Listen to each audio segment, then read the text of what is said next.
Halo teman-teman semua, bergabung lagi dengan Andre Tunggal di sini. Dan Iya. kali ini kita akan membahas tentang satu topik, sebagaimana saya masih menjanjikan kepada Anda semua bahwa kita akan membahas tentang tur Zakir Naik di Indonesia, ya. Yang kali ini kita tahu bahwa dia sedang tur, dan video ini sampai kepada ulasan ketika Zakir Naik berdakwah di Kota Malang.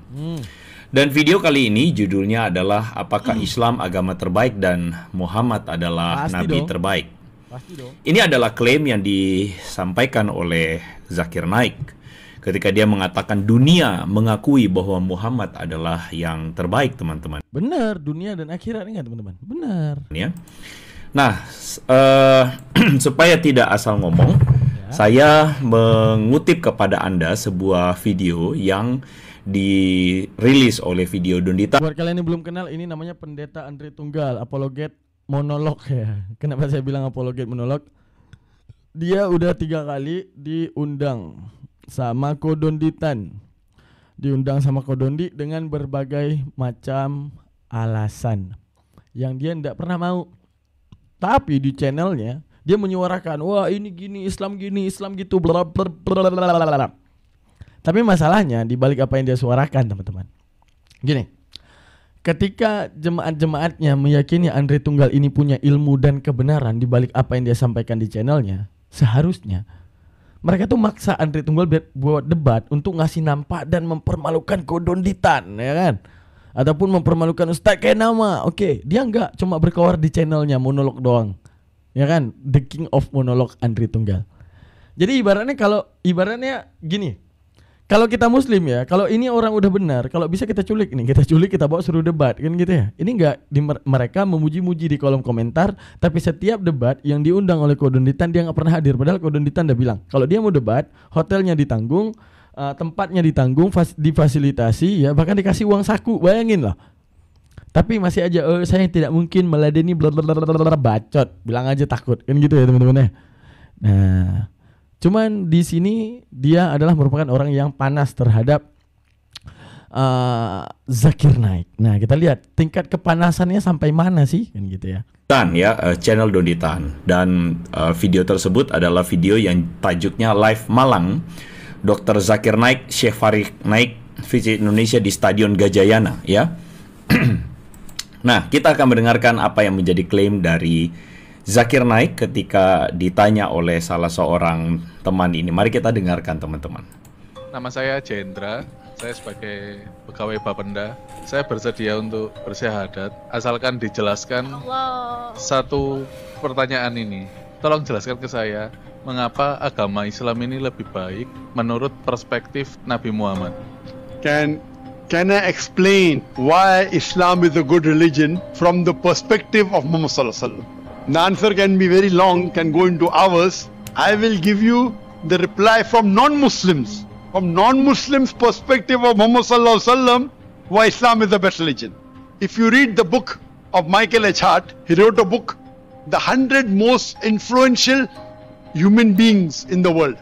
The 100 Most Influential Human Beings in the World.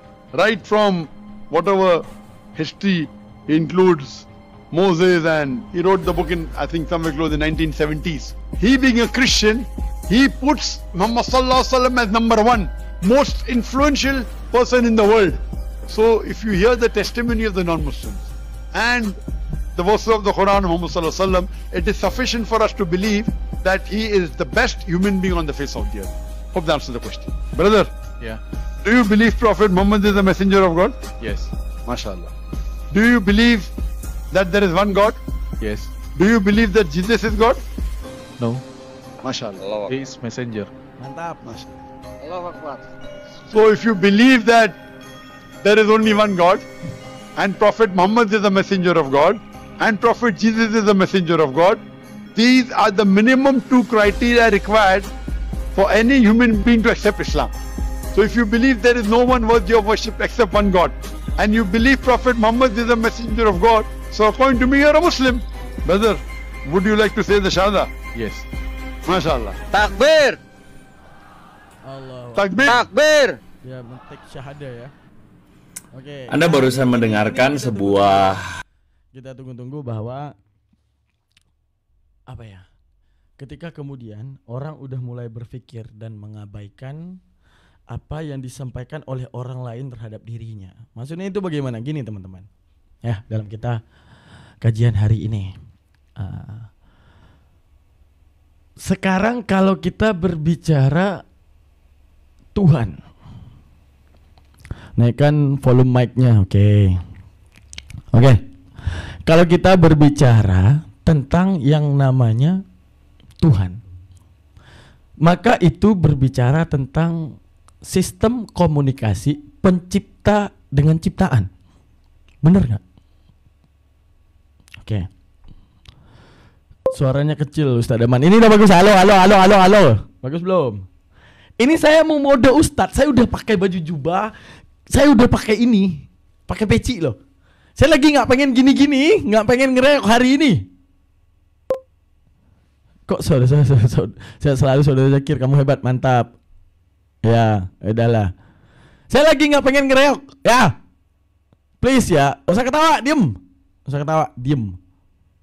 Ya, suara besarin. Oh, ajak ribut emang orang-orang ajak ribut ya. Assalamualaikum, waalaikumsalam. Ayolah, please lah. Saya lagi, aduh ya Allah. Come on ya, please ya. Saya lagi ini ya, volume. Serius volumenya, jangan nanti sampai HP kalian ini yang bermasalah. Ini ku besarin volumenya, awas ya, sabar ya. Lanjut Bang, abaikan aja. Ini ku gede ini volumenya, awas. Udah segede-gedenya ini. Allahu Akbar. Ini udah segede-gedenya ini. Volume HP kalian, gak usah salahin aku. Astagfirullah. Udah ya, sorry yang di YouTube ya. Ini ada kesalahan teknis di mana kebanyakan dari viewers TikTok ngajak ribut ya. Padahal saya lagi nggak ngereok hari ini. Saya lagi pengen jadi ustadz. Tadi kecil bener, sekarang udah bener. Wah, gua servis motor lu ya. Sekali lagi lu ngomong gini ya. Gua servis motor lu ya. Nah, gini teman-teman. Saat kita berbicara tentang ini mode ustadz nih ya. Please jangan buat aku pengaturan mixer bikin 400% di TikTok Studio. Udah 400. Udah 400, udah mentok. Apa ini ya? Cek, ini makin kecil. Udah. Nah, ya. Udahlah, udah oke ya. Lanjut Bang Ganteng. Weh, gua beli tabung gas ya besok di rumah lu ya. Kirim Sherlock. Gua kirim tabung gas 3 kilo ya. Ya, oke. Jadi gini teman-teman. Berbicara tentang yang namanya Tuhan, itu akan berbicara tentang yang namanya sistem informasi daripada pencipta kepada ciptaan. Ya. Jadi, cara kita menyikapi di balik fenomena kitab suci, di mana ada kitab Tipitaka yang itu Buddha, ada kitab Weda, itu kitabnya Hindu, ada Bible, itu kitabnya Kristen, ada Al-Quran yang itu kitabnya orang Islam, di mana semua penganut agama meyakini bahwa ini datang dari one God, satu Tuhan. Lalu bagaimana ketika kemudian setiap agama menyuguhkan Tuhan yang berbeda? Lalu di mana esensi yang dinamakan dengan one God itu? Maka tidak akan pernah terbayang kalau ini one God kalau seperti ini. Ada aja ini.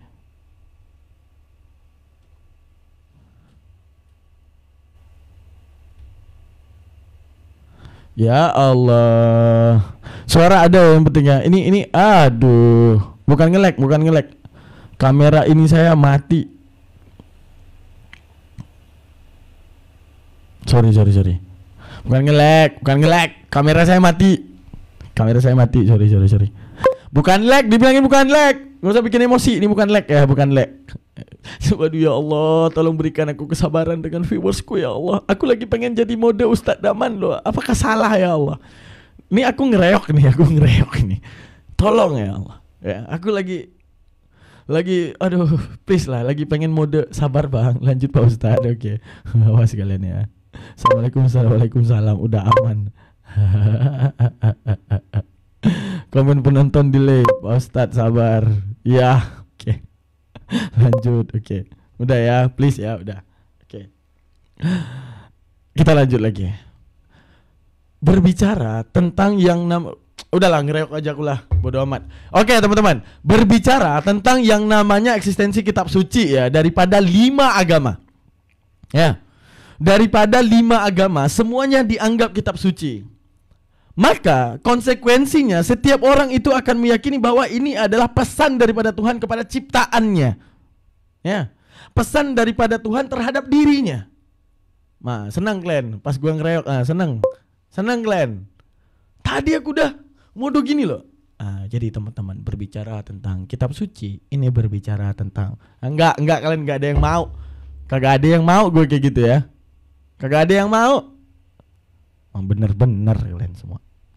Sabar, nge-lag lagi. Ini bukan nge-lag ya, kameranya ini. Kenapa kayak gini ya? Astagfirullah. Ini kabel kameranya, sorry. Sorry. Kabel kamera aku ini kenapa ya Allah? Allahu Akbar. Ada aja masalahnya.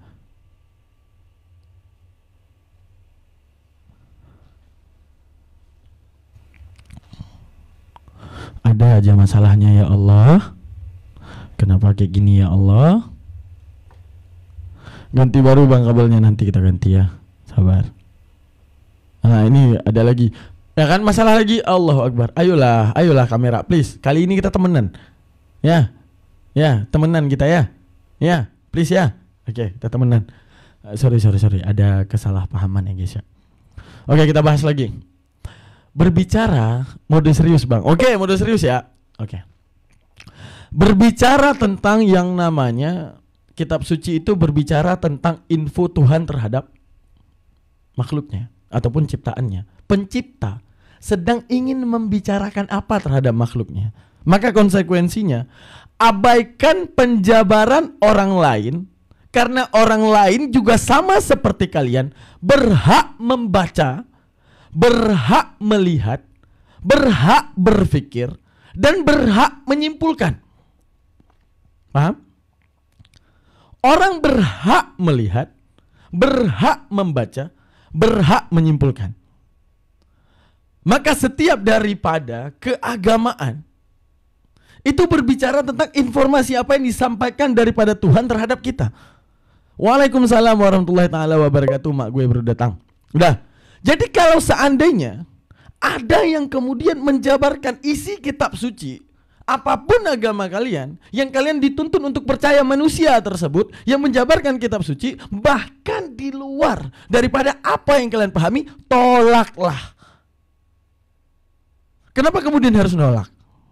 Kita bertanya, kenapa harus ditolak bang? Karena belum tentu benar.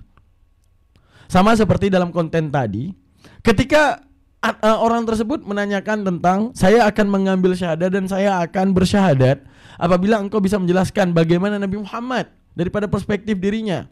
Sehingga kemudian ditanyakan, woi, emang menurut lu Yesus siapa? Dia jawab, oh Yesus itu utusan. Kenapa? Karena saat kita membaca kitab suci Kristen, itu isinya Yesus adalah utusan Tuhan.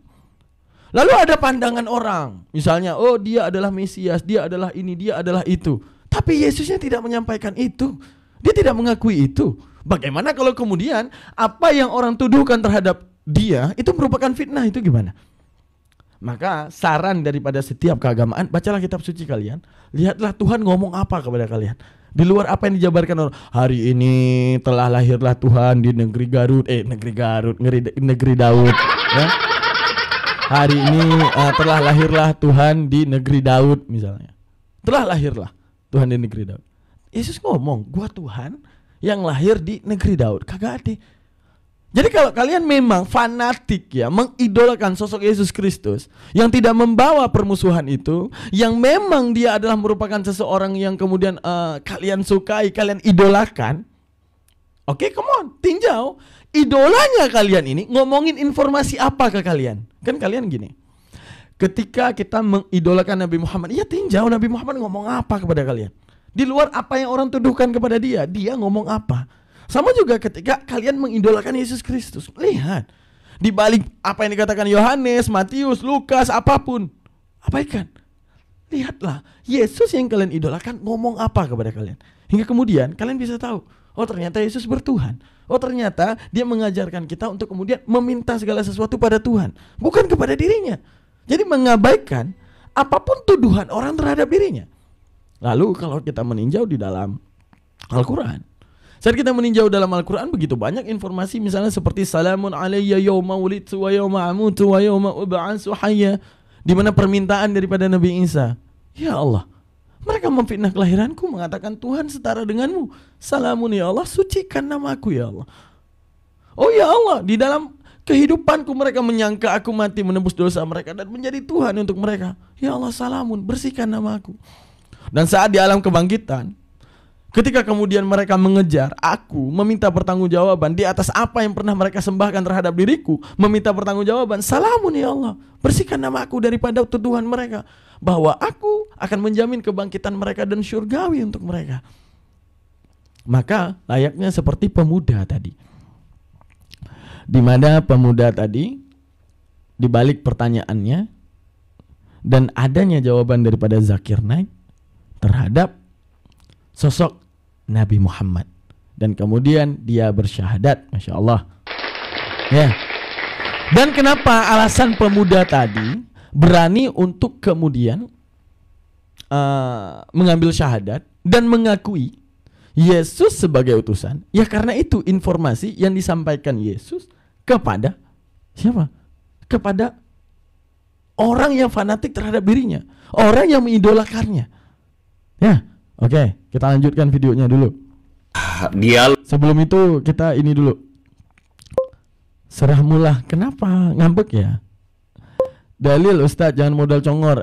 Nampak nggak baca Bible? Oten nyembah tanpa izin. Wih, namanya ngeri. Hedis TV anjing gua ya, jahat banget namanya. Wih. Oke, kita lanjut ya. Dialog dari Zakir Naik yang mengatakan bahwa menjawab pertanyaan seorang bernama Jendra tadi itu, dan Anda bisa lihat retorika yang disampaikan oleh Zakir Naik ya, dan retorika itu adalah retorika yang mengatakan bahwa Muhammad itu nabi terbaik, bahkan bukan cuma nabi, manusia terbaik sepanjang sejarah. Maka dengan demikian Islam juga adalah agama yang terbaik ya. Teman-teman, sekali lagi ini adalah sebuah video yang saya tunjukkan karena Zakir Naik adalah seorang yang membahas Kristen ini dan itu, dan kemudian argumen-argumennya adalah argumen yang menurut saya sangat amat banyak sekali falasi atau kekeliruan berpikir di sana, dan karena itulah kita akan. Oke, berarti banyak sekali falasi katanya ya. Oke, arti falasi itu apa? Kecacatan berpikir. Oke, berarti gini. Zakir Naik yang menyembah Allah, menyembah Tuhan yang tak berbentuk, karena Tuhan itu beda dengan makhluknya, kepada orang yang menyembah Tuhan yang sama seperti makhluknya ya. Lalu kemudian dia mengatakan adanya kecacatan logika. Berarti kebenaran logika itu apa? Menyembah Tuhan yang mampu untuk dilemahkan, menyembah Tuhan yang mampu untuk dinalar kelahirannya, menyembah Tuhan yang mampu dinalar kematiannya. Jadi ini enggak cacat, maksudnya ini logik gitu. Karena kalau kita berbicara tentang manusia yang ingin disembahkan, ibu kita jauh lebih layak untuk kemudian disembahkan daripada sosok Yesus Kristus. Tanpa kemudian kalian sadari, di tahun 2025, sadarilah bahwa kalian ini tidak pernah ada yang namanya melihat sosok Yesus. Sekalipun kalian gak pernah lihat. Tidak pernah kalian melihat hal tersebut ya. Tidak pernah. Akan tetapi kemudian kalian diiming-imingkan oleh satu tulisan ada manusia jadi Tuhan di era terdahulu, satu legenda ya, Tuhan jadi legenda, itu lucu ya. Satu legenda manusia jadi Tuhan dan dianggap Tuhan, kemudian kalian percaya. Padahal kalau kita berbicara kebaikan, emak kalian jauh lebih baik daripada Yesus.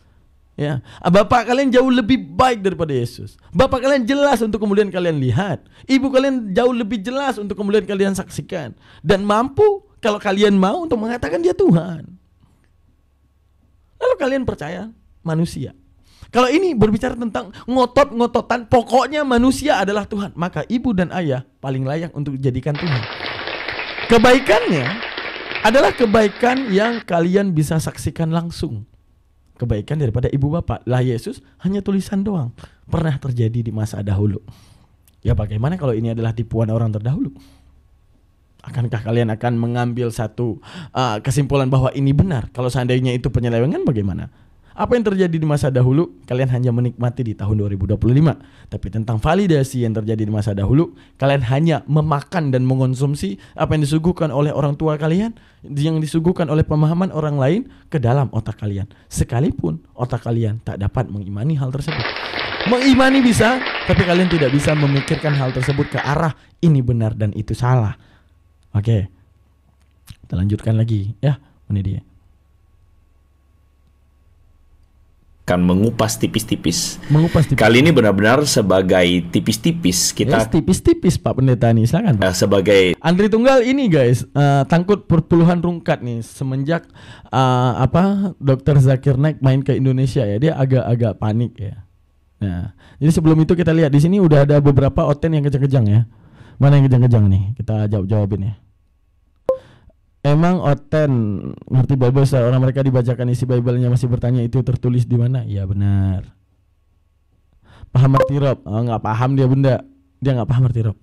Apakah Nabi Muhammad Rob? Jangan karena Nabi Muhammad. Gue juga bisa jadi Rob. Ini Bunda Firly nih. Ini juga bisa jadi Rob nih. Siapa lagi?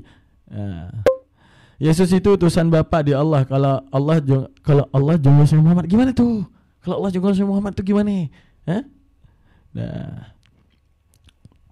Apalagi Bible muter-muter semangat Bang Anteng. Oke, jazakallah. Oke, ini tanggapan dari penonton. Kita lanjut lagi.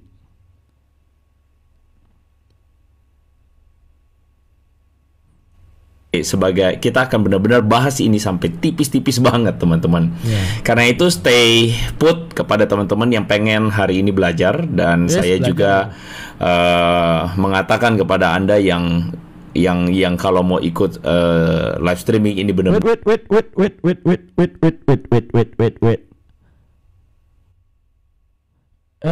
Harry, kenapa Harry? Bentar, mana komen Harry? Ya jelas marahlah, kan Rob itu buat Allah. Allahu Akbar. Bang Harry agama apa bang?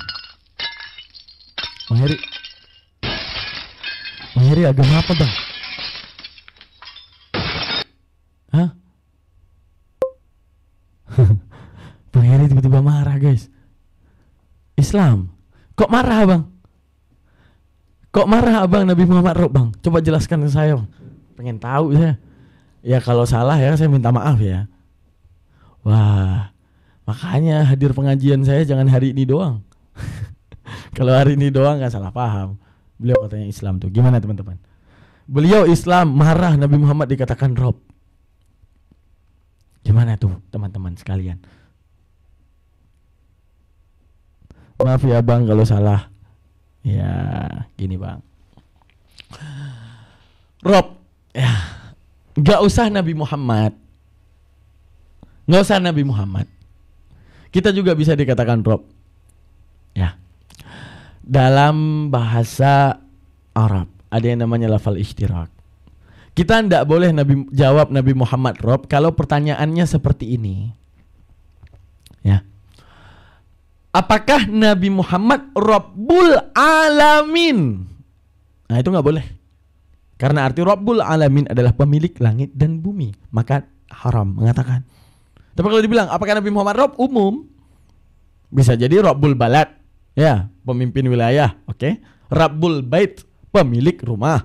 Oke. Rabbul Mal, investor. Boleh gak Nabi Muhammad jadi investor? Boleh. Semuanya boleh. Jelas ya? Terus kenapa dalam syahadat disebut sayyid? Ya itu kan kalimat yang namanya taraduf. Gini, konsesuaian kata ada yang namanya istirak. Di antara perbedaan kata ada yang namanya taraduf yang kalian nggak bakal paham ya, kecuali daripada fitnahan kalian. Jadi taraduf itu gini. Istirak itu satu kata banyak makna. Taraduf itu banyak kata satu makna. Taraduf banyak kata satu makna. Sekarang dalam pemuliaan, misalnya kita menggelari seseorang presiden, si baik, si ganteng, si hebat dengan kata si dalam bahasa Indonesia. Selesai. Tuh. Suwe cocokologi kan. kaum Bani terjemahan, baca Al-Quran versi terjemahan, enggak tahu arti Al-Quran, enggak tahu itu bahasa Arabnya, percaya sama Edis TV, Edis Kristus, selesai. Tapi kalau kita selesai, ada tahu yang namanya dalam bahasa, kalian tahu nggak ini guys, sinonim kata? Tahu nggak sinonim kata? Sinonim kata itu banyak kata tapi satu makna, itu sinonim dalam bahasa Indonesia. Oke? Nah, istirak taraduf benarnya, ini orang yang pelajari mantik tahu dia. Tawatu onta syakukun takallufu wa istiraku angsuhu taradufu. Tahu. Konsekuensi kata itu ada yang tawatu, penyesuaian kata. Ada yang namanya tasyakuk, ya, realitas kata. Ada yang namanya takhalluf, perbedaan kata. Ada yang namanya istirak, satu kata banyak makna. Ada yang namanya taraduf. Apa itu? Banyak kata satu makna. Sinonim dalam bahasa kita. Kalau istirak, polisemi dalam bahasa Indonesia. Nampak nih, SMP-nya nggak lulus. Nampak nih, Oten SMP-nya kagak sekolah. SMP kagak sekolah lu. Makanya kagak tahu yang kayak ginian. Kagak sekolah lu. Coba lu sekolah, pasti lu tahu ginian. Nah, sekarang gini. Tidak penting kita membahas itu, kita saksikan lagi di videonya dan kemudian kita kritisi karena ada poin penting yang akan saya sampaikan di sini. Belum sampai di videonya ya. Benar belajar, maka Anda akan dapat blessingnya. Tapi kalau Anda cuma mau ikut untuk mencari kesalahan Kristen, siap-siap kepanasan. Karena kali ini Anda akan benar-benar kepanasan. Sesudah yang berikut ini, teman-teman. Oke, video berikut ini apa video? Nah, apa? Nah, ini yang jadi dasar argumen dan di situ ditunjukin, wah, Kristen ini agama yang buruk, agama yang jelek, agama yang tidak, yang banyak kesalahannya, dan ini orang-orang yang sangat senang banget. Disclaimer ini perlu sekali lagi karena saya mengantisipasi ada orang-orang yang tidak punya konteks menonton live streaming ini. Jadi saya berharap Anda bersabar dengan saya. Lalu kemudian saya akan menunjukkan kepada Anda argumen dari Zakir Naik yang mengatakan bahwa ada seorang penulis namanya Michael Hart yang menobatkan Muhammad sebagai orang nomor 1 di dunia. Nah, ini yang jadi dasar argumennya si Zakir Naik ya. Lalu kemudian kita akan mendebunk apa yang menjadi argumen-argumen dia, bahwa non-muslim dunia itu mengakui Muhammad sebagai manusia terbaik ya, dan itu yang kemudian Zakir bilang kan, menjawab pertanyaan aneh dan lucu dari pemuda tadi itu ya.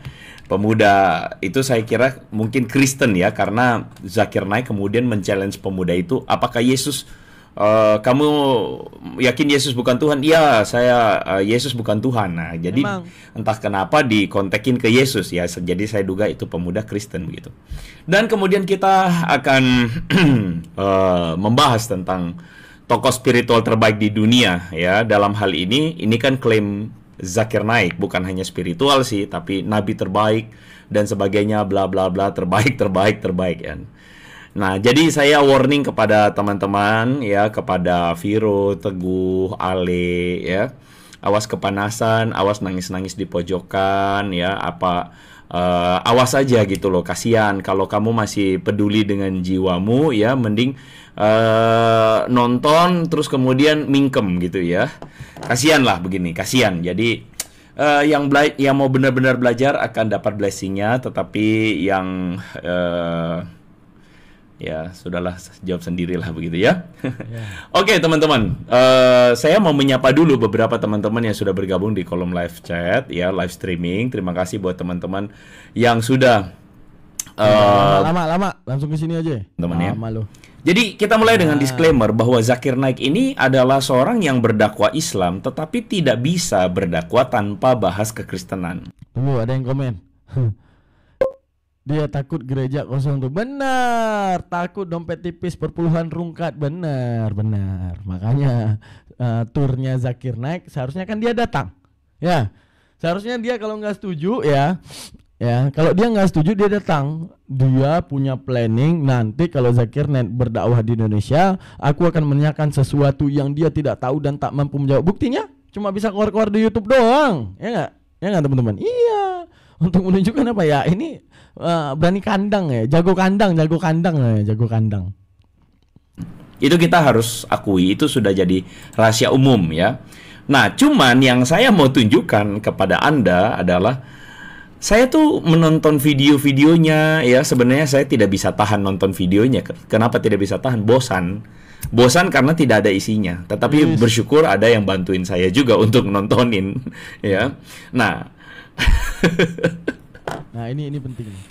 saya nggak bisa berhenti ketawa ketika melihat ada orang yang bertanya kepada Zakir Naik, dan ini menunjukkan kelompok orang-orang yang sangat minim literasi yang jadi audiens dari Zakir Naik. Kita dengarkan orang ini, dan saya mau tahu pendapat Anda teman-teman dari apa yang Anda tonton ini ya. Mari kita dengarkan. Nama saya Miftah, saya dari Jombang dan saya ateis. Bapak bukan Islam kan?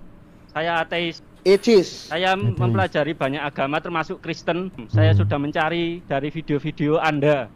Dan saya menemukan banyak kesalahan dalam agama Kristen. Dan yang saya tanyakan adalah, sebutkan ayat. Nah, dia bilang ya, saya menonton video-video Anda dan saya menemukan banyak kesalahan dalam agama Kristen. Benar, karena memang banyak kesalahan di agama Kristen yang gini. Kita harus tinjau dulu kata-kata salah dan kata-kata benar. Benar itu bukan saat dibenarkan, salah itu bukan saat disalahkan. Paham? Dan itu juga monolog. Ya, si Andri Tunggal. Oke. Sekali lagi. Salah itu bukan ketika disalahkan. Benar itu bukan ketika dibenarkan. Tapi yang dinamakan kebenaran itu adalah kesesuaian logika terhadap realitas keadaan. Maksudnya bagaimana? Gini. Kita berbicara ketika kemudian ada orang dari masa dahulu mengatakan api itu dingin. Saat kita berspekulasi api itu panas, seluruh dunia menyalahkan kita dan mengatakan, "Allah, siapa bilang api itu panas, api itu dingin?" Disalahkan oleh seluruh dunia. Pertanyaan saya kepada viewers, apakah itu menjadi salah saat kemudian seluruh dunia menyalahkan argumen tersebut? Sekali lagi, saya bangun pertanyaan kepada kalian semua. Ada orang yang tahu arti panas dan tahu arti dingin. Dia dapati pemahaman panas itu dari knalpot motor, sehingga dia tahu, oh ini panas. Ataupun dari terik matahari. Tapi seluruh dunia meyakini kepada api itu dingin. Dan dia ngomong, ini bukan dingin, ini panas. Seluruh dunia menyalahkan argumentasi dia bahwa itu bukan dingin, itu bukan panas tapi dingin. Apakah menjadi salah saat kemudian disalahkan oleh seluruh dunia?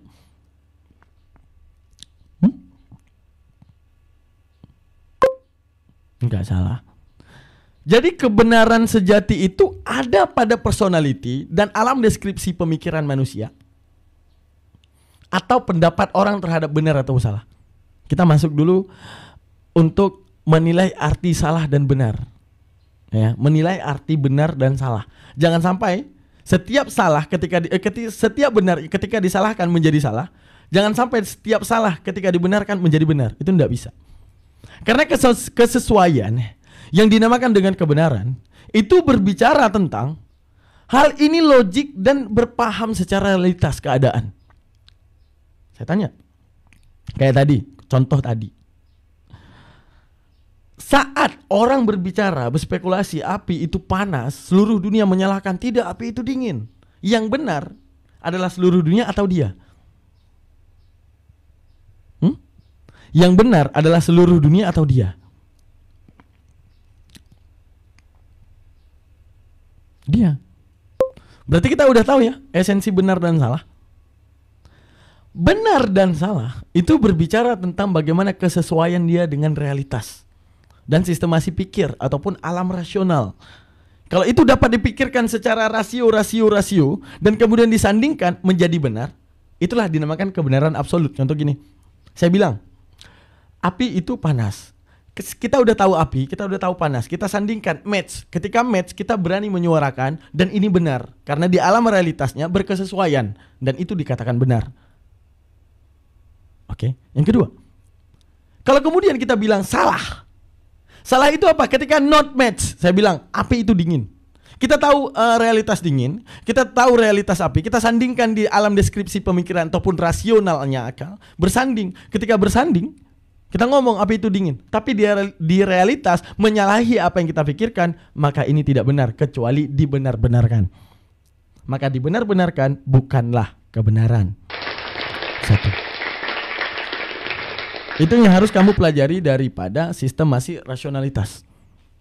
Maka kita tahu Tuhan menciptakan kita sebagai manusia dan membedakan kita dengan binatang, yaitu diberikan kesadaran terhadap fungsi otak. Saat kemudian kita punya kesadaran terhadap fungsi otak, disitulah kita dapat membedakan mana yang dibenar-benarkan, mana yang coba disalah-salahkan. Weh, jazakallah bunda. Jazakallah. Oke. Sekarang, mari kita masuk ke dalam penjelasan daripada hal yang tadi ditanyakan. Ya. Saat kita berbicara tentang benar dan salah, saat dikatakan agama Islam menjadi benar karena apa benarnya? Dan ketika Kristen mengatakan ini menjadi agama yang benar, kenapa benarnya? Kan itu ya. Kalau kita melihat perbandingan daripada setiap agama ya, bukan Islam doang, setiap agama. Kebetulan saya juga ada pelajari tipis-tipis daripada keagamaan. Mengapa saya bisa mengatakan Islam itu sebagai agama yang benar? Karena realitas kebenaran itu ada di akal. Rasio yang ada di akal saya match, dan ketika match itu ada di dalam realitas. Contoh satunya, satu saya bilang, Tuhan itu satu. Kenapa tidak dua? Dan kenapa tidak tiga? Kalau Tuhan mau tiga bisa gak? Tuhan mau tiga bisa gak? Coba jawab. Tuhan mau tiga bisa gak? Bisa dong ya, kalau Tuhan mau. Masalahnya realitas akal tidak akan menerima, konsekuensi logik tidak akan menerima Tuhan yang tiga. Kalau mau tiga bisa. Tuhan, wah mau ciptain Tuhan. Ataupun Tuhannya memang ada tiga, dari dasar dan dari awal ada tiga. Bisa gak? Bisa. Tapi masalahnya logika yang ditanamkan oleh Tuhan, maka Tuhan akan mengkhianati logika tersebut. Lalu untuk apa dia menciptakan logika? Yang sedangkan logika itu dapat memerangi dirinya sendiri. Maka kalau Tuhan itu tiga, dan kenapa harus satu? Maka jawabannya gini. Kalau ada tiga Tuhan, maka ada tiga kekuatan yang overpower, tiada tandingan. Itu satu. Kalau tiga. Oke. Maka ada tiga yang maha awal dan tiga yang maha akhir. Maka ada tiga penguasa. Maka ada tiga yang bisa menciptakan. Maka ada tiga yang dapat membinasakan. Pertanyaan saya, mampukah Tuhan A membinasakan Tuhan B? Dan mampukah Tuhan B membinasakan Tuhan C? Dan mampukah Tuhan C membinasakan Tuhan A? Mampu atau tidak?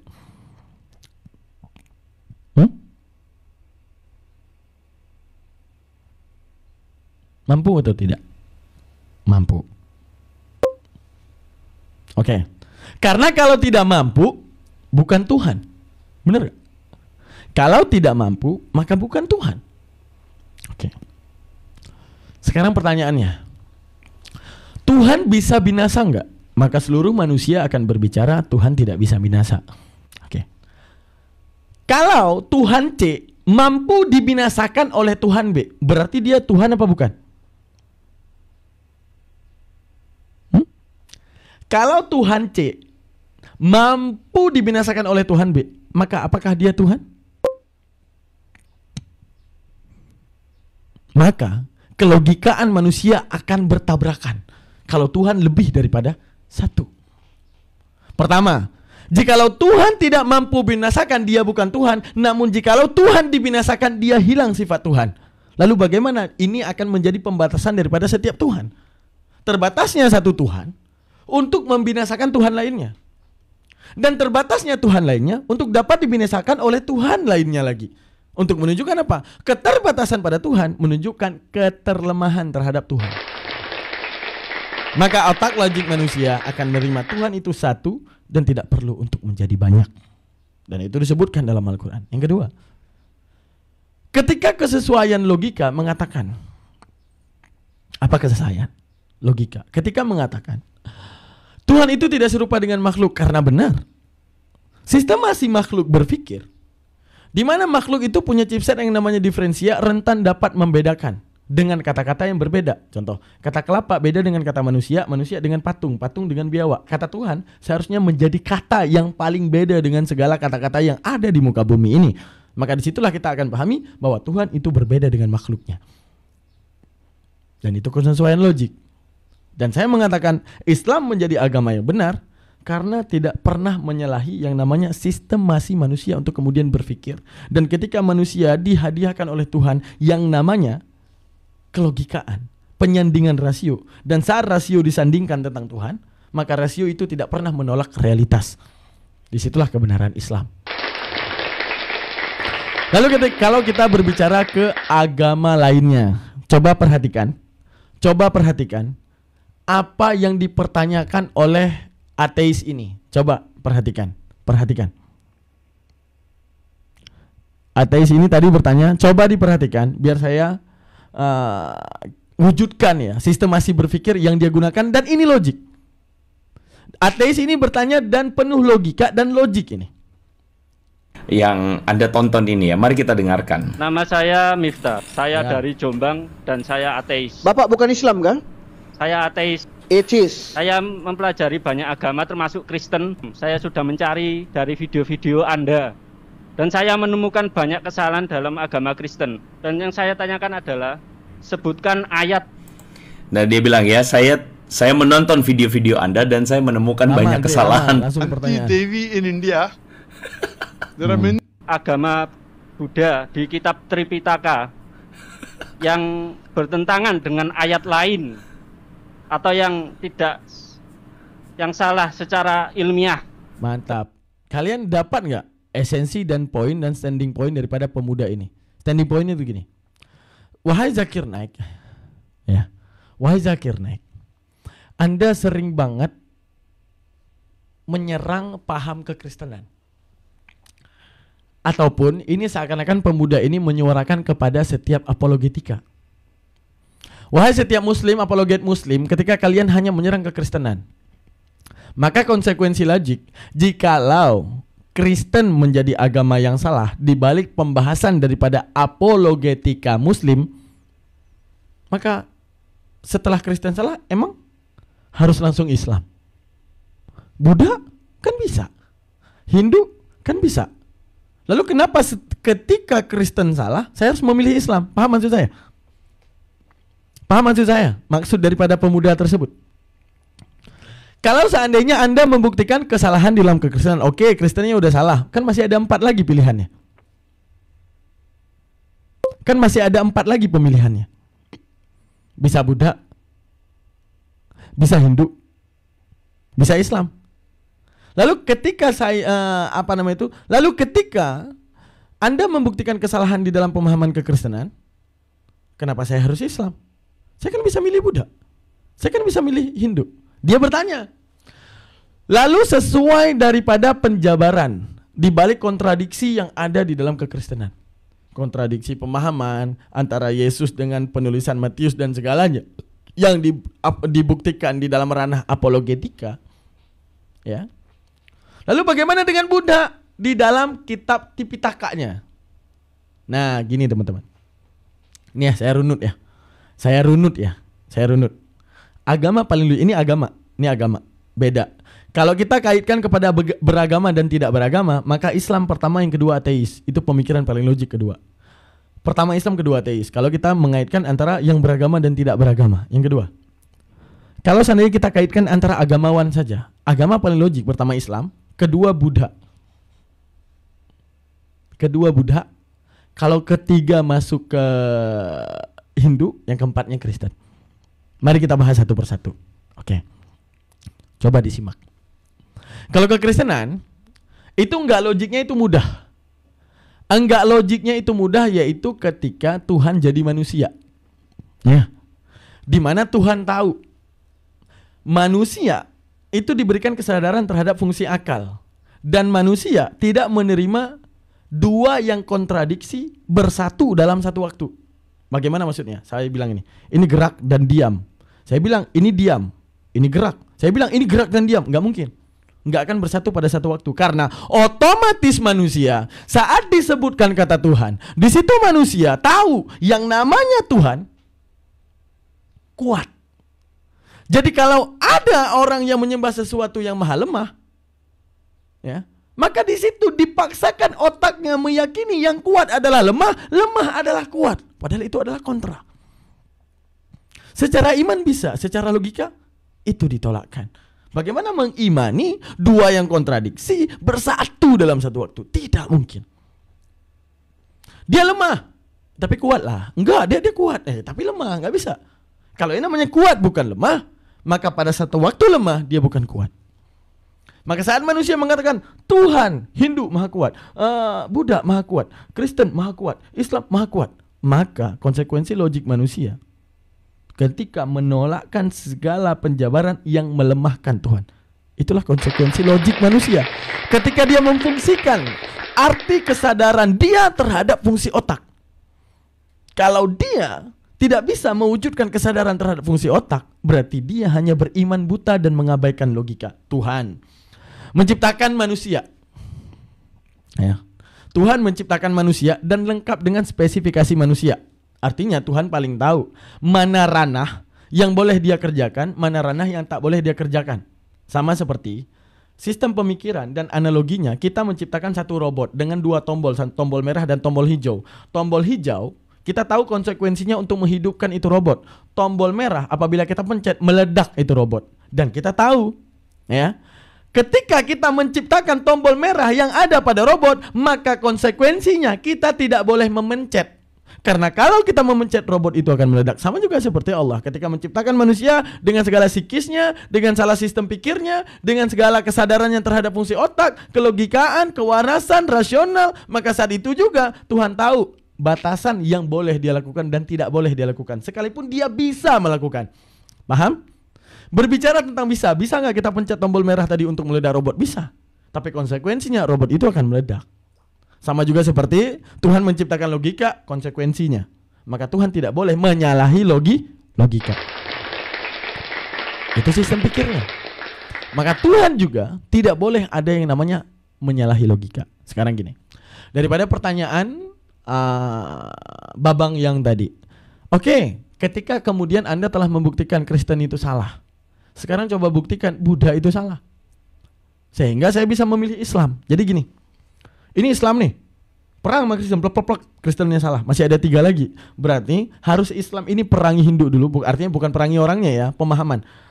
Paham Hindu harus dipatahkan oleh Islam, paham Buddha harus dipatahkan oleh Islam, dan kemudian Islam berdiri kokoh menjadi agama yang benar. Itulah konsekuensi logiknya. Oke, mari kita buktikan dan kita melihat. Sekarang gini teman-teman, kita akan merujuk dulu kebenaran daripada Islam di mana. Ini sebelum kita masuk ke moralitas ya, kita masuk kepada pemahaman ketuhanan Hindu. Ya. Ketuhanan Hindu mana tadi? Nih, agama Hindu ya. Agama Hindu, konsep ketuhanan kita baca. Konsep ketuhanan dalam agama Hindu dikenal dengan berbagai nama, tetapi pada intinya adalah kepercayaan pada satu Tuhan yang Maha Esa, yaitu Brahman. Brahman diyakini sebagai realitas tertinggi, sumber segala sesuatu, dan pencipta alam semesta.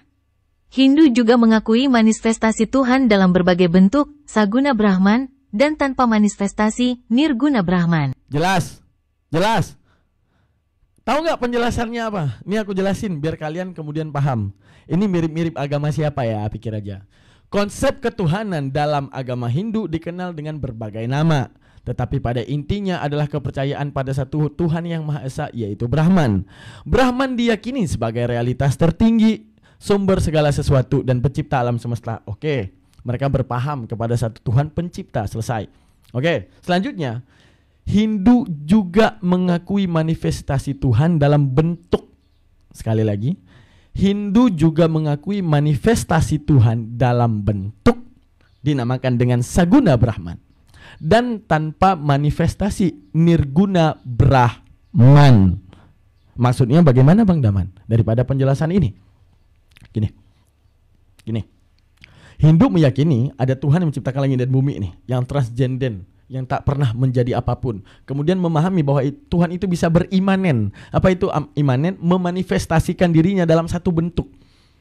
Ya, kalau mereka bikin patung dan mereka mediasikan patung tersebut sebagai sesembahan. Oke. Tapi bukan berarti ketika Tuhan masuk ke dalam patung itu, ya, bukan berarti ketika Tuhan masuk ke dalam patung tersebut, Tuhannya hilang dari tahtanya, paham nggak? Oke. Tadi terbagi kepada dua dalam keimanan Hindu. Ada yang namanya Saguna Brahman, ada yang namanya Nirguna Brahman. Maksudnya gini, Saguna Brahman adalah bentuk manifestasi daripada Tuhan dan menjadi makhluk ataupun jadi patung, menjadi mediasi tempat penyembahan. Menjadi mediasi adalah mediasi penyembahan mereka. Sabar. Oke. Mereka meyakini adanya manifestasi. Ingat sekali lagi, ada yang namanya Nirguna Brahman, ada yang namanya Saguna Brahman. Saguna Brahman itu dapat menjadi sesuatu bentuk. Oke. Tapi tetap masih ada yang namanya Nirguna Brahman di atas. Paham maksud saya? Sekali lagi, paham maksud saya? Ketika Tuhan bereinkarnasi, ya, ketika Tuhan memanifestasi menjadi Saguna Brahman, Nirguna Brahmannya masih ada. Agak mirip-mirip nih. Ya kan? Agak mirip-mirip siapa? Ya bodoh amat, siapa kek gitu ya. Oke, kita baca lagi. Berikut adalah penjelasan lebih rinci. Oke. Brahman. 1. Brahman adalah konsep ketuhanan tertinggi dalam agama Hindu yang tidak dapat dijelaskan dengan kata-kata atau pikiran manusia. Jelas. Berarti bahwa mereka meyakini ada Tuhan yang tak serupa dengan makhluknya, ya. Yang tak serupa dengan makhluknya, tidak berdimensi, tidak beruang, tidak berwaktu. Ataupun kalau dalam pemahaman Kristen, ruh lah yang tak terjamah itu. Dan juga mereka meyakini apa? Brahmana adalah realitas tunggal, kekal, tanpa awal, tanpa akhir, serta melampaui batas dunia materi. Jelas ya? Sama. Laisa kamislih juga. Akan tetapi ada yang namanya Nirguna Brahman. Nirguna Brahman yaitu adalah Brahman yang tak memiliki atribut ataupun sifat tertentu, tidak terikat oleh ruang dan waktu, tidak dapat dipahami oleh pikiran manusia. Tapi kesalahannya Saguna Brahman, Brahman yang memiliki atribut dan sifat tertentu yang termanifestasikan dalam berbagai bentuk dan nama. Oke. Contoh manifestasi Saguna Brahman adalah Brahma, dewa pencipta, Wisnu, dewa pemelihara, dan Siwa, dewa pelipur, yang dikenal sebagai Trimurti. Mirip siapa nih? Ada kemiripan dong ya teman-teman ya, agak mirip ya. Nah, di sini apa? Membicarakan ya, bahwa dalam pemahaman Hindu bagaimana Islam akan menolak pemahaman ini. Ya. Bagaimana Islam akan menolak pemahaman ini? Itu yang jadi standing pointnya kita hari ini. Kita lihat, adakah dalilnya yang menolak daripada manifestasi Tuhan? Kita boleh buka dalam Quran surah Hud ya. Ini. Bukan. Al-A'raf ayat 138. Bismillahirrahmanirrahim. Apa yang dikatakan? وَجَوَزْنَا بِبَنِي إِسْرَائِيلَ الْبَحْرَ فَأَتَوْا عَلَى قَوْمٍ يَعْكُفُونَ عَلَى أَصْنَامٍ لَهُمْ قَالُوا يَا مُوسَى اجْعَل لَّنَا إِلَٰهًا كَمَا لَهُمْ آلِهَةٌ قَالَ إِنَّكُمْ قَوْمٌ تَجْهَلُونَ. Dan kami seberangkan Bani Israel ke seberang lautan itu. Maka setelah mereka sampai kepada suatu kaum yang tetap menyembah berhala, mereka Bani Israel berkata, "Hai Musa, buatlah untuk kami sebuah Tuhan ataupun berhala, sebagaimana mereka mempunyai beberapa Tuhan." Musa menjawab, "Sesungguhnya kamu ini adalah kaum yang tidak mengetahui sifat-sifat Tuhan." Apa yang mau dibilang? Apa yang mau dikatakan dalam ayat ini? Ketika ada manusia menuntut kepada Nabi Musa, "Wahai Nabi Musa, tidakkah engkau melihat begitu banyak orang telah membuat berhala? Kami beriman kepada Tuhanmu Musa. Kami beriman kepada Allah Musa. Tapi tidakkah kita membuat berhala juga agar Tuhan bisa bermanifestasi ada di berhala tersebut?" Sungguh kamu tajhalun, sungguh kamu orang yang bodoh. Nabi Musa ingin mengatakan, soal bisa-bisaan, semua Tuhan bisa. Tapi tentang kelayakan, kalau Tuhan jadi berhala, maka di situ akan menunjukkan ketidaklayakan Tuhan untuk menjadi sesuatu. Artinya gini, berbicara Tuhan bisa nggak untuk bermanifestasi? Bisa, sama seperti tadi. Sama seperti tadi. Ketika kita tahu robot yang kita ciptakan ada tombol hijau dan tombol merah, dan kalau kita pencet tombol merah itu menjadi meledak tombol itu, maka saat itu kita sadar kita tidak boleh pencet tombol merah kalau kita tidak ingin robot itu rusak. Karena kita yang tahu spesifikasi robot itu, karena adanya tombol merah jika dipencet meledak, selebeo, kan gitu. Begitu juga ketika Tuhan menciptakan manusia lengkap dengan spesifikasi, rasionalitas, diferensia, dan apapun yang ada di dalam mekanisme otak manusia, termasuk daripada alam realitas ataupun rasionalitas. Ada yang namanya imajinasi, ada yang terakhir yang namanya klimaks akal. Maka daripada Tuhan tahu spesifikasi daripada manusia, maka saat itulah Tuhan harus membatasi dirinya dalam kelayakan agar tidak dipandang tidak layak. Bagaimana maksudnya? Pertama, ketika di dalam otak manusia ada yang namanya diferensia, pembeda, ya, adanya pembeda. Maka pembeda di dalam ciri otak manusia, saya bilang ini mouse, oke. Ini apa? Mouse apa bukan? Bukan, itu sugi bang. Oke, ini mouse ya, ini mouse ya. Coba, ini mouse bukan bang? Ini mouse bukan? Ini mouse. Nah, saya kasih ini mouse bukan? Ini mouse bukan? Hah? Peci. Oke, rentan membedakan. Saya bilang ini mouse bukan? Ini mouse bukan? Ini mouse bukan?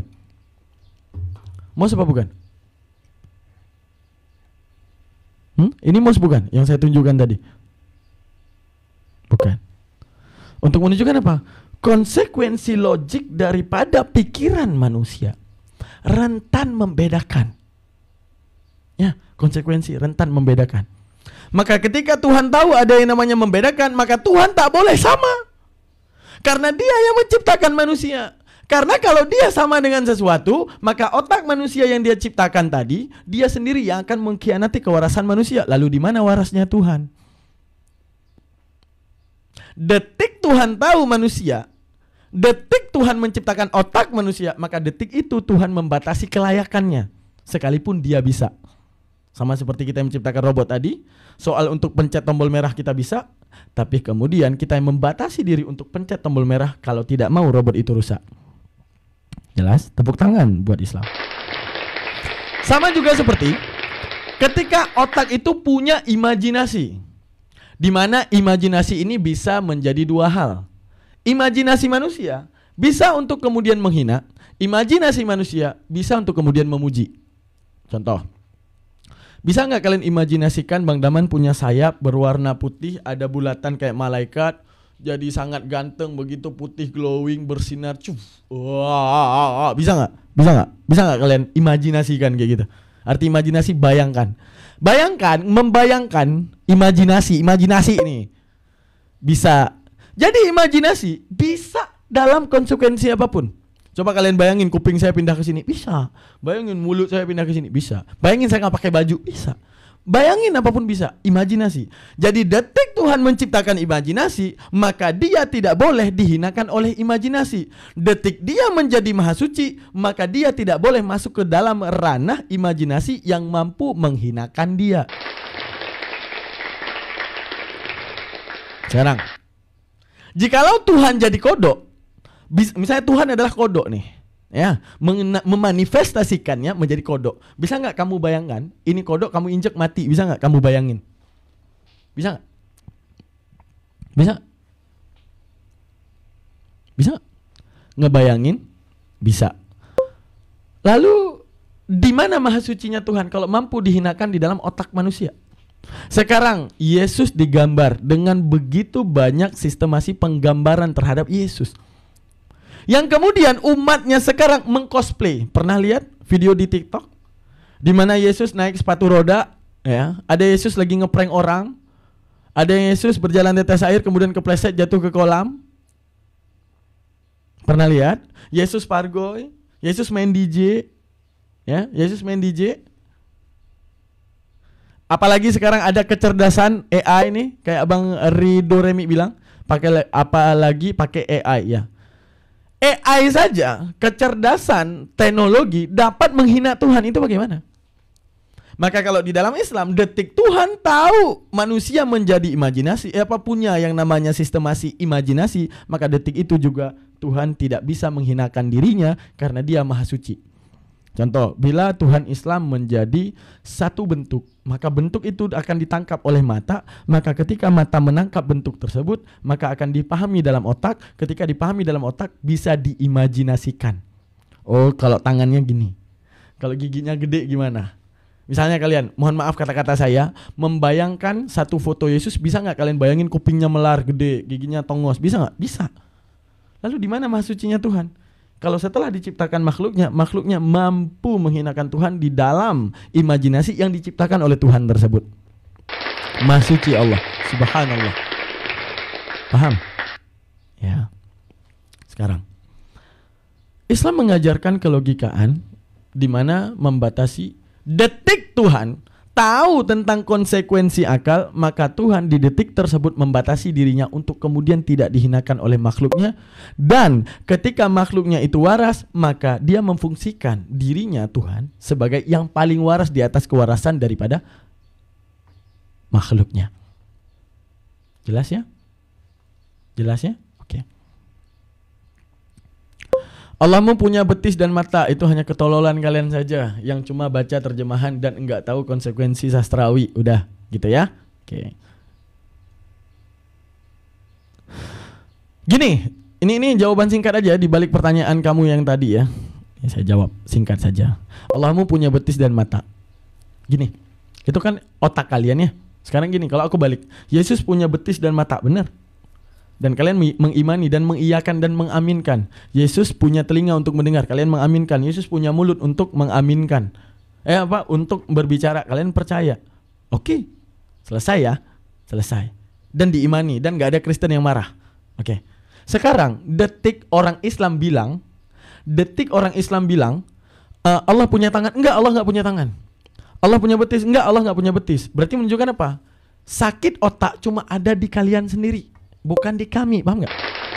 Itu masalah yang jadi problematika di kalian, bukan di kami. Paham? Misalnya, kalian tidak mengaminkan Yesus punya mata. Kami ngomong Yesus punya mata, pokoknya Yesus kalian itu punya mata. Ya itu masalahnya di siapa? Di saya saja, nggak di kalian. Paham nggak? Itu masalahnya di saya saja, nggak di kalian. Wah, Yesus itu punya ini pantat 6. Itu bokongnya itu 6. Tutup. Ya, Anda ini tulisannya Yesus punya bokong 6. Itu masalahnya di mana? Di saya saja, enggak di kalian. Karena kalian tidak mengaminkan hal tersebut. Sama juga seperti kalian baca terjemahan, Allah punya mata, Allah punya betis.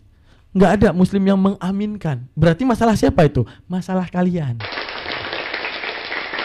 Paham ya? Itu masalah kalian, bukan masalah kami. Paham ya? Sama ada, Islam nyembah batu. Coba kamu bilang, saya ini seorang ustadz naik ke podium gereja ngomong Yesus bukan Tuhan, ngambek orang Kristen, dihajar saya. Coba kalian naik ke mimbar masjid,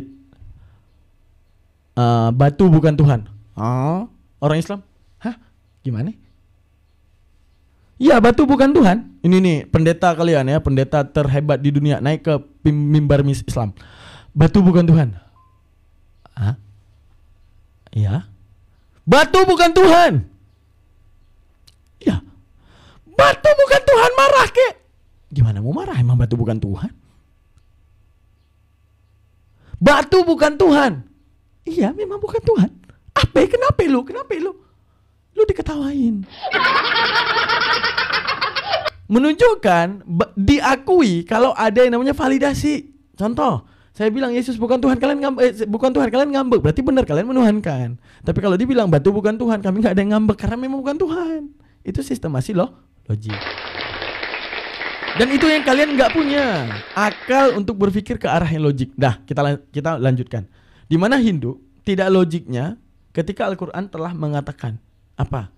Bahwa detik Tuhan menciptakan, kan ada kata Nabi Musa tadi, sungguh kalian orang yang bodoh. Bodoh itu berbicara tentang konsekuensi akal ketika menemukan kecacatan pikir di balik seharusnya ranah berpikir, tapi dia berpikir ke arah sebaliknya dan menemukan kecacatan pikir, yaitu menyatukan dua yang kontradiksi dalam satu wadah. Dia pengen buat berhala. Berhala adalah wadah. Coba anggap ini adalah berhala. Oke, Tuhan apa? Maha kuat. Tuing, ada dalam berhala. Berhala apa? Maha lemah. Tuing, dua sifat ada dalam satu waktu. Maha lemahnya berhala, maha kuatnya ada. Lalu bagaimana kita akan mengatakan ini kuat dan lemah? Nggak bisa. Karena ketika dikatakan kiri, batal kata kanan. Ketika dikatakan kata kuat, maka batal kata lemah.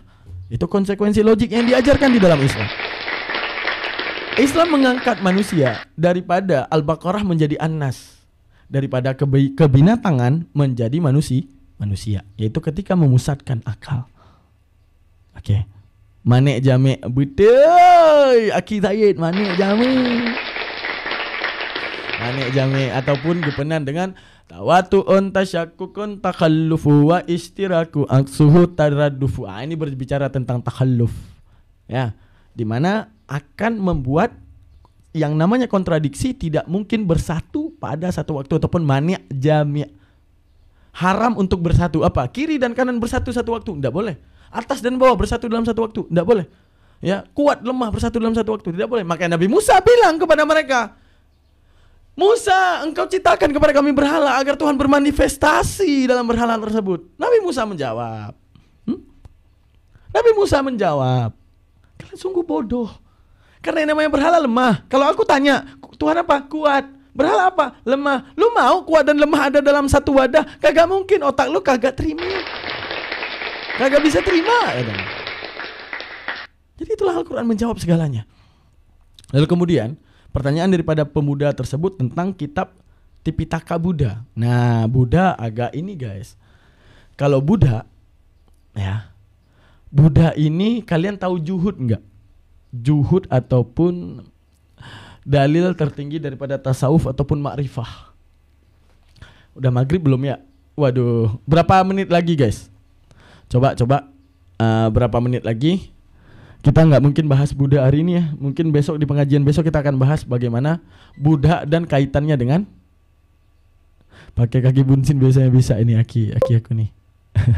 ini aki saya. Jangan lupa di follow teman-teman. Ini guru saya, bayangin. Lihat nih. Nih. Ahli al-mantiki, tapi debat sama Edis bisa diperbudak. Edis bisa buat pengakuan agak lain. Kalau memang kan lucu. Kan lucu. Jangan Buddha bro, lu paham apa? Gua paham Tipitaka. Gua paham masuk ke teori Dharma, hingga kemudian mencari yang namanya hilang daripada panjang kalau gua mau bilang Buddha. Ya, belum lagi gua bilang yang namanya Buddha itu enggak, ini yang komen aku tahu enggak dia masalah Buddha. Dia tahu ini apa? Dia tahu ini enggak apa itu namanya itu? Tunggu, ini apa nih? Dia tahu ini enggak konsep ati, ajatam, abutam, akatam, asam, katam, tahu nggak? Kalau nggak tahu nggak usah debat gua, nggak usah ngomong. Mohon maaf, apa ya ini UJ? Iya, saya UJ, Ustadz Jeffrey. Saya inkarnasi dari Ustadz Jeffrey ya. Oke teman-teman. Wah, saya dibilang UJ guys. Ustadz Jupri bang. Udah maghrib ya teman-teman ya. Besok kita masuk kepada ketuhanan Buddha ya, biar kalian lihat. Karena gini, apa yang dimaukan dalam Hindu ada dalam Al-Quran. Apa yang diinginkan dalam agama Hindu ada di dalam Al-Quran. Dan membantah apa yang mereka mau. Jadi benar gini, kalian pengen berhala dan Tuhan bermanifestasi, kalian tuh nggak pakai otak kalau mau kayak gitu. Karena saat Tuhan menciptakan akal kalian, maka saat itulah Tuhan membatasi dirinya untuk menjadi sesuatu ataupun mengkhianati kewarasan daripada logika manusia. Ya. Apalagi masalah Buddha. Ya. Sekarang ada hal yang lucu ya. Terakhir. Sebelum kita masuk ke Buddha, saya juga udah banyak mempelajari juga ya hari ini. Di sini lucu guys. Nah. Jika ada orang yang mengatakan Muhammad adalah manusia terbaik sepanjang sejarah, apa pendapatmu? Ya. Jawablah, tanpa bias agama. Jadi dia ingin mengkritisi antara Nabi Muhammad versus Yesus. Oke, kita lihat. Tanpa unsur menjaga perasaan umat beragama tertentu. Jawablah menurut Di sini belum standar objektifmu. Nah, dia tanya ke ChatGPT. ChatGPT jawab begini. Pertama, apa arti menjadi manusia terbaik sepanjang sejarah? Istilah terbaik itu subjektif, kata ChatGPT.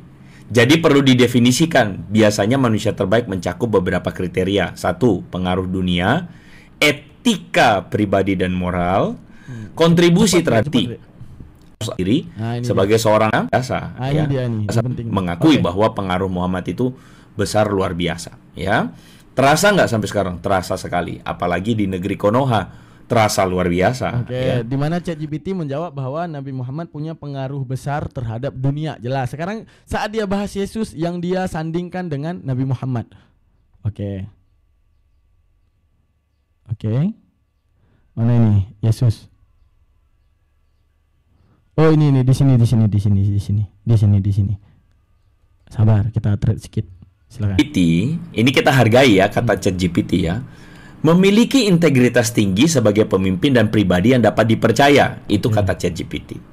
Namun dari sudut pandang etika modern, pernah memimpin perang, punya relasi dengan budak perempuan. Nah, ini teman-teman artikanlah relasi dengan budak perempuan ini bukan relasi berteman, bukan ya. Bukan relasi main gaple, bukan juga ya. Punya relasi dengan budak perempuan ini bukan relasi hangout minum air kelapa, bukan ya. Relasi dengan budak perempuan ini Anda paham maksudnya ke arah mana ya. Saya nggak lanjutin ya. Ke arah mana tuh teman-teman ya. Nah, tapi kelanjutannya ya. Masalahnya dari sudut pandang etika modern, dikatakan Muhammad ini melakukan praktek poligami dan menerapkan hukuman keras seperti rajam dan potong tangan. Benar. Jadi nilai tingginya dalam konteks sejarah, tapi kompleks. Nah, ini si ChatGPT pakai bahasa yang halus sekali, susah dijelasin gitu kata ChatGPT kalau dinilai dari etika kontemporer. Oke. Cepat, Yesusnya ini saya tidak akan ambil kesimpulan ini. Dikatakan larangan pembunuhan bayi perempuan. Lebih banyak Bang. Yesus sekarang Yesus. Nah, jadi Yesusnya benarkan mana? Secara objektif kelompok dapat ditetapkan seperti ini. Includes Seperti ini, klaim-klaim yang cuman sekadar salah. Kalau Yesus berbicara tentang kekerasan atau non kekerasan, Yesus itu ajarannya menolak kekerasan. Kasihilah musuhmu, barang siapa menampar pipi kanan berikan pipi kirimu. Yesus itu tidak pernah memimpin perang. Ini kata ChatGPT. Yesus itu tidak menggunakan paksaan dalam menyebarkan. Kasihanilah musuhmu. Ya. Kasihanilah musuhmu. Pertama, tampar pipi kiri, kasih pipi kanan. Kalian masih ingat dengan tragedi pedagang diusir Yesus nggak kira-kira teman-teman? Masih ingat nggak? Ada yang ingat dengan tragedi ya? Tragedi Yesus jadi Satpol PP usir pedagang. Di mana itu? Masih ingat pedagang kaki lima? Nih, Matius 21:12. Ya, ini kasihanilah musuhmu nih. Dimana pedagang nggak mungkin musuh dong, ya, dimana pedagang nggak mungkin musuh. Lalu Yesus ke Bait Allah dan mengusir semua orang yang berjual beli di halaman Bait Allah. Ia membalikkan meja penukar uang dan bangku-bangku pedagang merpati. Yes, kasih banget, sangat kasih, yang terkasih. Setupnya apa? Setup apa? Mejanya dibalik, benar. Maksain, tadi bilang. Berarti ChatGPT ini bohong ini. Katanya ChatGPT mampu membaca setiap data yang ada di internet. Masa dia nggak bisa baca Matius? Katanya ajaran kasihanilah musuhmu. Oh gini mungkin. Kasihanilah musuhmu, jangan kasihanilah pedagang gitu maksudnya. Bagaimana nih? Kan banyak bohongnya nih. Kasihanilah musuhmu, kalau pedagang nggak usah dikasihani gitu maksudnya. Bagaimana nih? Bagaimana nih? Nah, Baca lagi, itu pedagang, tragedinya Yesus jadi Satpol PP. Udah, lanjut. Kebohongan apa lagi kita nih? Nyuri keledai, yaitu nanti. Dah, kita dengar lagi. Kan ajaran, itu kata ChatGPT. Jadi sesuai dengan standar moral. Yang kedua, teman-teman, tidak pernah memimpin perang. Oke, ada yang ingat, ya. Ada yang ingat tragedi. Oi murid-muridku, ya paman. Juallah jubah-jubah kalian, kita beli pedang. Buat apa beli pedang? Hah? Buat apa beli pedang? Hah? Yesus nggak pernah mimpin perang. Ya udah, yang disuruh muridnya jual jubah untuk beli pedang buat apa? Yang menjadi mission violet itu, jual jubah kalian, kita beli pedang. Untuk apa? Perangi Romawi. Ya, wah, begitu datang, mereka udah pede tuh, pede. Tuhan, wah, ayo kita ini deklarasi ya, separatis melawan penjajah Romawi. Siap. Jual jubah kalian, beli pedang kita. Swap. Nah, begitu sampai, wah, mereka pede dong. Kenapa mereka pede? Ya orang Tuhan sama gue. Mereka apalah tuh? Biasa aja, ya kan? Begitu sampai depan tentara Romawi, wah, rame juga ya. Nggak apa-apa, selalu orang Tuhan sama kita. Oh ya, selesai ya, aman. Akhirnya semua murid kabur. Yesus ketangkap, kena salib, coy. Wah, katanya Tuhan gitu. Kabur mereka. Udah capek jual jubah, udah capek beli pedang, kabur. Padahal mereka tuh udah pede. Orang Tuhan bersama gue. Tuhan bersama gue. Wah, dikira, wah ini Tuhan bakal ngeluarin jurus ya kayak Naruto ya, mati semua orang. Kagak ada, kabur. Wah, Tuhan aja disalib, apalagi gue nih. Wah, Tuhan aja dipaku di sana, apalagi gue. Kabur itu murid-murid. Nah, terus kita lanjut. Tidak menggunakan paksaan dalam menyebarkan ajaran. Apa kabar dengan mu'alaf? Begitu dibilang kamu udah pindah Islam, diinjek batang lehernya, gimana?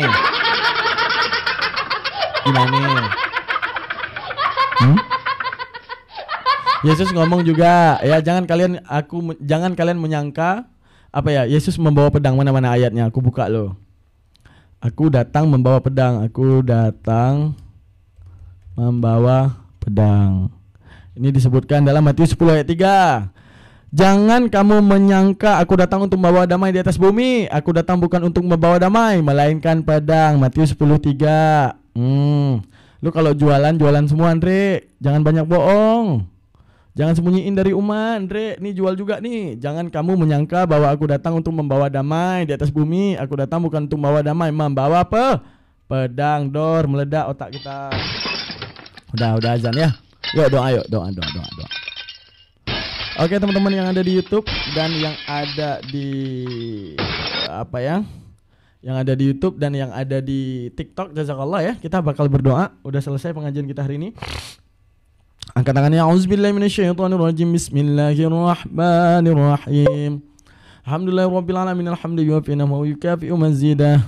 Allahumma rzuqna ya Rabbi fahman nabiyina wa hifdal mursalina wa ilhamil malaikatil muqarrabina fil afiyati ya arhamar rahimin. Allahumma rzuqna, ya Allah rizkikan kepada kami fahman nabiyina, pemahaman para nabi, wa hifdal mursalina, dan hafalan para rasul, wa ilhamil malaikatil muqarrabin, dan ilham daripada malaikat muqarrabin fil afiyati ya arhamar rahimin, di dalam benak kami ya arhamar rahimin. Allahumma inna nastaudiuka ma allamtana fardudhu ilaina wa la tansina abada birahmatika ya arhamar rahimin. Allahumma inna nastaudiuka, ya Allah hadiahkan kepada kami fahman nabiyina, pemahaman para nabi, wa hifdal mursalina. Allahumma inna nastaudiuka ma 'allamtana, ya Allah hadiahkan kepada kami ma 'allamtana, segala sesuatu yang tidak kami ketahui. Fardudhu ilaina, kembalikan kepada kami pemahaman tersebut inda ihtiyaji ilaihi, ketika kemudian kami membutuhkan. Wala tansina abada, jangan pernah engkau lupakan pemahaman ini selama-lama. Amin amin ya rabbal alamin. Allahumma salim salatan kamilatan wa salim salaman tamman ala sayyidina Muhammadin allazi tanhalu bil uqad wa tanfariju bihil qurab wa tughda bihil hawaiju wa tunalu bihil raghaib wa husnul hawatim biwajhil karim wa ala washabi fi kulli lamhati wa nafasin bi'adadi kulli ma'lumin lak. اللهم سلم سالة كاملة وسلم سلاما تاما على سيدنا محمد الذي تنحل به العقد وتنفرج به القراب وتقضى به الحوائج وتنال به الرغائب وحسن الحواتم بوجه الكريم وتنال به الرغائب وحسن الحواتم بوجه الكريم وعلى آله وصحبه في كل لمحة ونفس بعدد كل معلوم لك. اللهم سلم صلاة كاملة وسلم سلاما تاما على سيدنا محمد الذي تنحل به العقد وتنفرج به الكرب وتقضى به الحوائج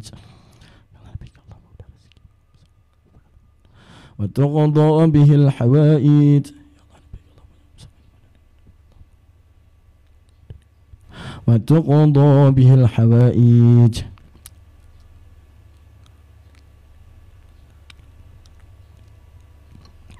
وتنال به الرغائب وحسن الحواتم بوجه الكريم وعلى آله وصحبه في كل لمحة ونفس بعدد كل معلوم لك. سبحان ربك رب العزة عما يصفون وسلام على المرسلين والحمد لله رب العالمين. الفاتحة. ورحمة الله. أعوذ بالله من الشيطان الرجيم. بسم الله الرحمن الرحيم. رب العالمين الرحمن الرحيم مالك يوم الدين إياك نعبد وإياك نستعين صراط الذين أنعمت عليهم غير المغضوب عليهم waladdallin. Amin. Oke, kita tutup. Subhanakallah wa bihamdika. Kita tutup yang di YouTube dulu.